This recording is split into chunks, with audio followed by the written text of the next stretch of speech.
Time 12:30 అయిపోయింది రాత్రి. Madam గారు ఏదో అడుగుతారు. ఏమవుతుంది మమ్మీ?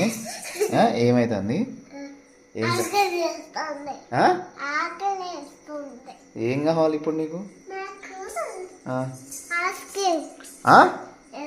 ఐస్ క్రీమ్ కావాలా? టైం ఎంత అవుతుంది?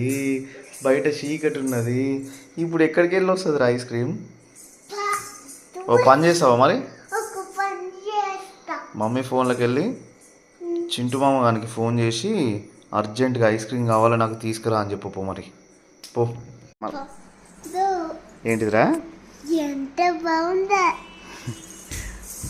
సంబరం.